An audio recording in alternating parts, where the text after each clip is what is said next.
Okay, so I may or may not even post this. I'm not even really sure how long this could be because my phone's only on 11. But I'm probably gonna post this to a couple channels. So I've been thinking a lot the past, I don't know, I guess I could really say couple of day. No, not even day. Yeah, the last couple hours since earlier today, this girl I know had asked me, is anything good ever going on? And I'm not even gonna lie, we're always both in some bullcrap situations. So I guess, I could say the same to her. But I'm not gonna go into that. But honestly, I feel like she's in worse situations that she puts herself in due to certain cycles and addictions you get into after abuse situations, or I guess while still in them to a certain extent. But anyway, she said that and it did not make me mad or anything, of course. It just really made me think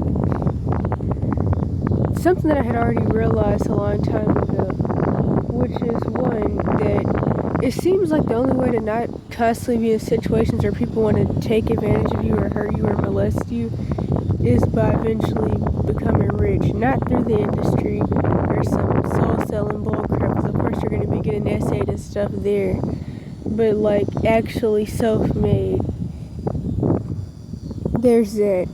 It also reminds me of the fact that something I'm of course working towards, making a better situation for myself. But I feel like, just like with all the abuse,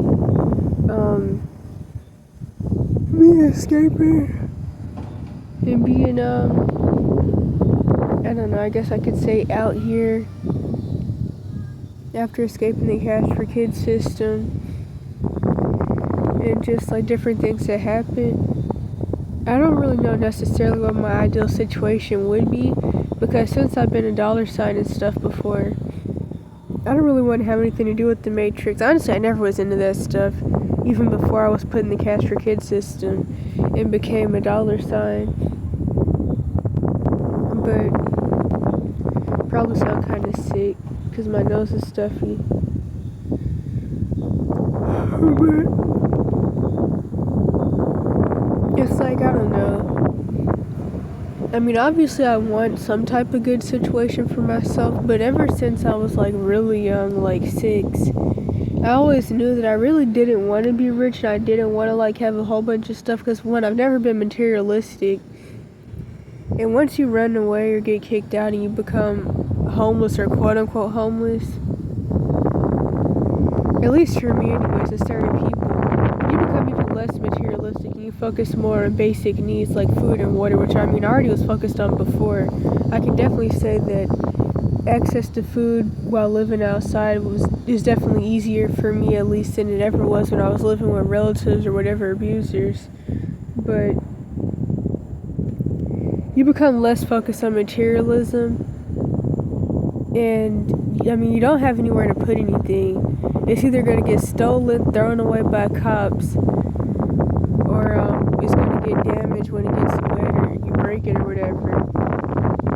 And you can't carry it all around. And if you do try to haul around a whole bunch of stuff, you're going to lose your mind. You're going to constantly be paranoid because you're going to have to stash it somewhere when you go in stores and stuff. And you're going to be worried about somebody stealing it from the stash spot or bugs getting in it.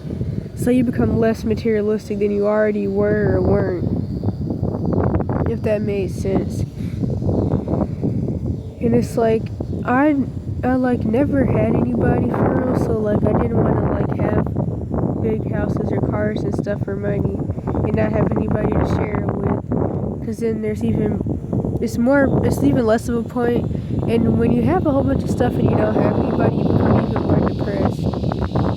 And that kind of goes into another thing.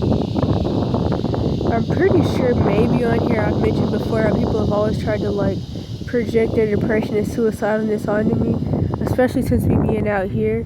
People want to make me feel like I should feel some type of way about my situation, or quote unquote situation, that I really shouldn't feel.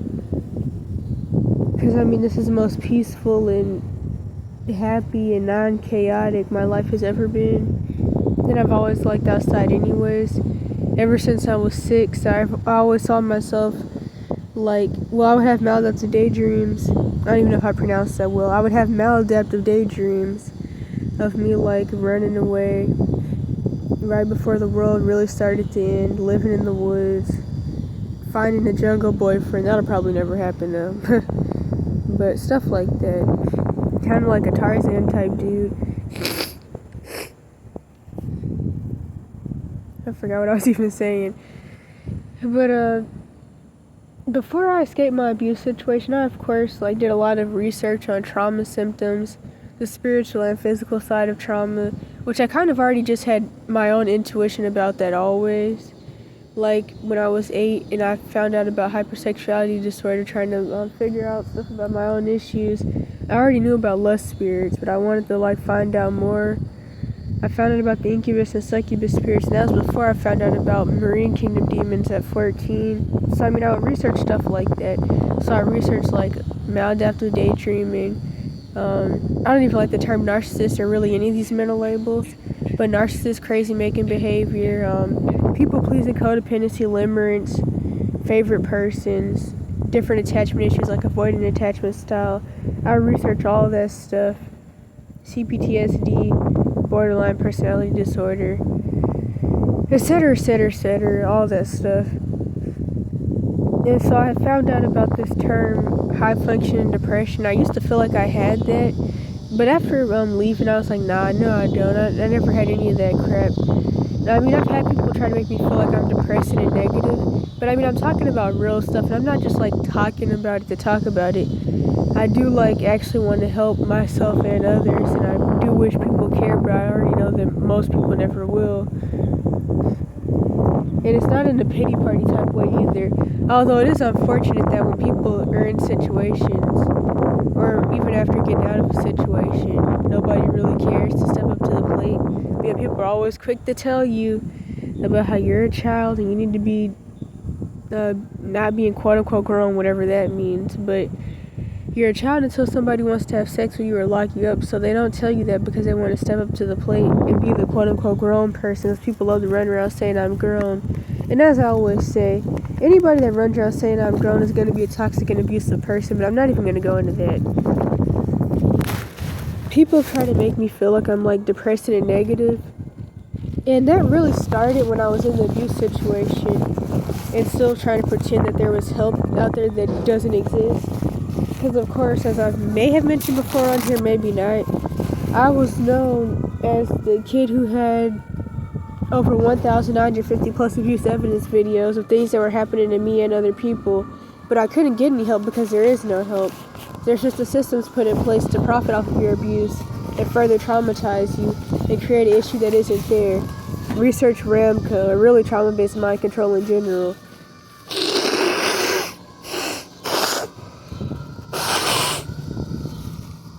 But yeah, anyways, that's when I started getting called a Debbie Downer.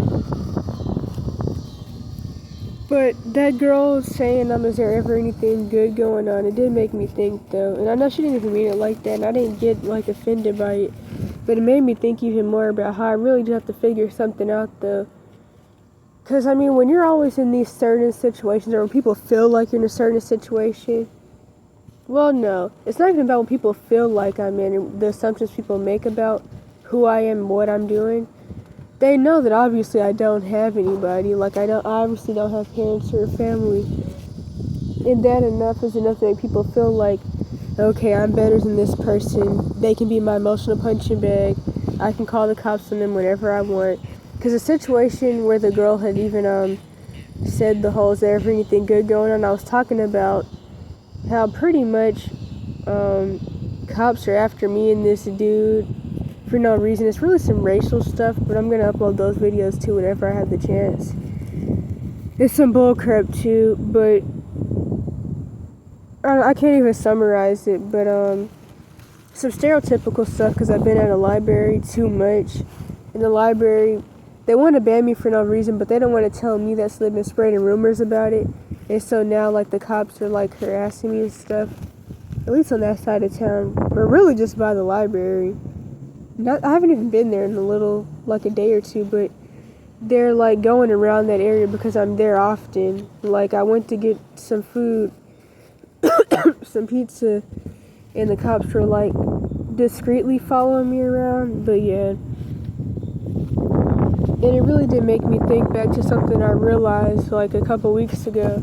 If I really want to not have people constantly trying to think they're going to be able to molest me, think they're going to be able to lock me up for no reason, think that they're better than me, and that they can just talk junk to me and use me as an emotional punching bag, or be a monitoring spirit or a Jezebelic whatever. Sometimes I call them "Let Me Help You" lunatics. I talk about that on here. I'm pretty sure those videos are on here. But if I really want that, I'm gonna have to like put myself in a better than usual situation that's better than the average person. Not because I want to brag, not because I want to do that whole revenge thing that you did this to me, look at me. I'm not even into any of that. I'd rather just for people to leave me alone. But I realized that to not be abused and taken advantage of, you're going to have to be rich but self-made. Not on some industry bullcrap where you're like getting tortured still because the stuff that goes on in the industries. That's what I've realized. If I don't want people to want to hurt me or think they can hurt me, I'm going to have to be in the better than average situation, which is honestly really unfortunate. But it's like, I don't know, I still wouldn't even say I'm quote unquote depressed. I don't even like those labels, to be honest, but I can say that, I mean, I've been pretty numb throughout the years. I still like feel other people's emotions and care about other people, but it's like, I don't even know how to put it. I've just never had another person care about me. I've definitely cared about other people, but I realized way back when, really at 12, especially 14, that like I had attachment issues, limerence obsessions, different things like that. Of course, the whole Marine Kingdom spirits, along with the lust/hypersexuality, all the stuff that goes along with that, which used to be worse when I was I could say 3 to 11, but I would more so say 8 to 10, or 8 to 11. And so, I mean, I was codependent, so sure, I care about people, and I always have, but I mean, none of that stuff was actually love, obviously. So I can't even really say that I've ever really cared about somebody myself, not how I should anyways. It was always like some weird stuff around it. I definitely don't hate everybody, I'm not like that, but it just was some bull crap on both ends for me and the other people, which is why I stopped the whole buddy friend stuff a long time ago. Like, now I don't even like most people I meet, and when you have certain realities about the world, you really can't just be buddy to everybody, because too many people are in their own magical thinking to go to sleep at night, fairy tale la la land anyways. And it's not even that. People don't care about other people. That's the bigger thing. People know the stuff that goes on in the world, and they know that like everything that happens in the world only happens because we let it, but they don't do anything because nobody really cares if it's not affecting them. And there's so much I could say. And I don't like people trying to like push the whole depression thing onto me, but some minutes ago I was like about to cry watching some kids run up to their dad going into Chuck E. Cheese. I didn't even know Chuck E. Cheese still existed, but I'm and I guess I could say kind of like the mid-south. I won't even say that, maybe like closer to Texas. I didn't even know Chuck E. Cheese still existed. I probably already said that, but yeah, it's like, dang. But anywho, it kind of reminded me of like situations